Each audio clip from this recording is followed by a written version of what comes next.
this, because it's going to be a wee bit. Less than 37 minutes. Okay, here we go. And it's a pleasure.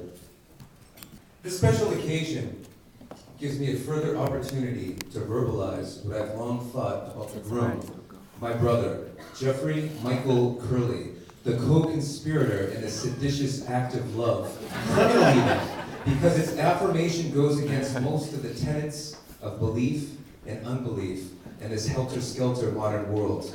I would sing his praise, but my music career has long since passed. However, I summon Arato, one of the Greek goddesses who represents the muse of poetry, as it encompasses marriage and erotic love. I shall not dwell on erotic love. That's for his new wife, Jessica Dawn Gonzalez, to music. But I will take this time to briefly highlight the monumental significance of my brother and this day, as only an older brother can. Jeff is one of the most indelible personalities I've had the pleasure of knowing, and without boasting, I've known many people of all walks of life, all stripes, from many countries, many different spheres, the good, the bad, the ugly, even the beautiful. For me, Jeff embodies all of the finest qualities a human being can have. He's compassionate, wise, generous, and self-possessed. He's a complex person, and I'm envious of Jessica because now she has the ongoing life chance to see these complexities radiate.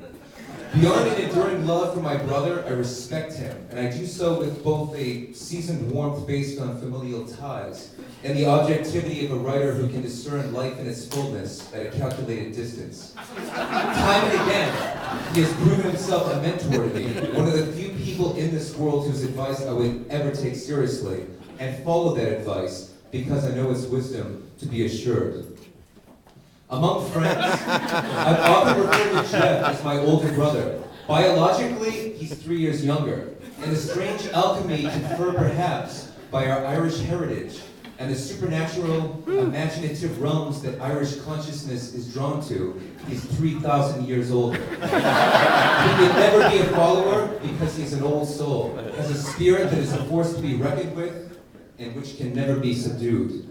I cherish a brother whom I can admit is a stronger man than me, a better man than this best man talking, a fundamentally excellent human being who I will continue to emulate in years to come. Jeff and I were not always close, and thank God. As someone with a mother and sister who are nursing experts, I know that early onset brotherly closeness and chronic outbreaks of sibling sentimentality are bound to dissipate into a low-level symptom of respect without adoration, kinship without love. And I love and adore my brother Jeff, and our adulthood togetherness is something I treasure very fully in my life. Back when Jeff and I were distant, I measured that distance as a meaningful separateness. He was a hellraiser as a teenager who acted out all of his contents and discontents. I intellectualized my own. And even though I've always had a hell-raising mind, I rarely had the courage to act out my sensibilities. I so envy him, and I still do. Let that be a lesson to everyone here today and tonight. There are troublemakers in your midst, and you should know that they express themselves in a variety of ways, and they will make your lives a hell of a lot more exciting. Brother Jeff, I hope you continue to make trouble, and I will promise to make mischief in my own way. Deal?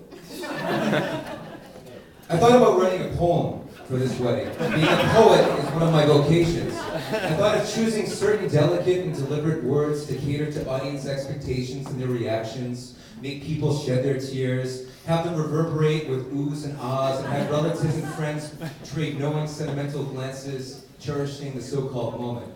But that's not Jeff's style, and this occasion is about him and not me. And this so-called moment, for me at least, extends from this day in January 2008 until Jeff and I are linked to life supports in our old age and sharing tubes in our hospital room. I don't wish to be morbid, only to provide a rich and deep metaphor to express just how close I consider my brother and I to be.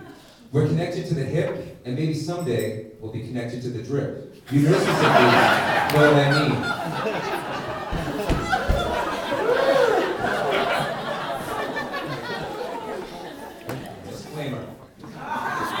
But that closeness comes with a condition.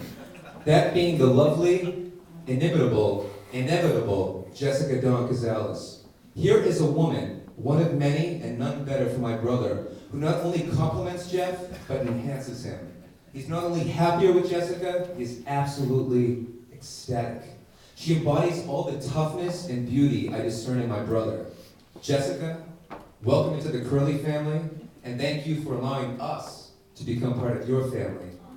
The mutual world-making, trouble-making, earthquaking, and head-shaking fun to be had with all of us and in all of us commences officially right now. And now, I'd like to make a toast, raise a glass, and with all of you, raise the roof to this uncommonly incredible couple. Jeff, I love you. You're the better man, and I congratulate you on your splendid choice of a wife.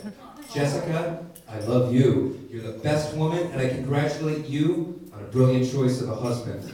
Ladies and gentlemen, saints and sinners, experts and beginners, thinkers and drinkers, fighters and writers, you're witnessing the best of the best, and glad that you to be the best man to say so. To Jeff and Jessica, the best of the best.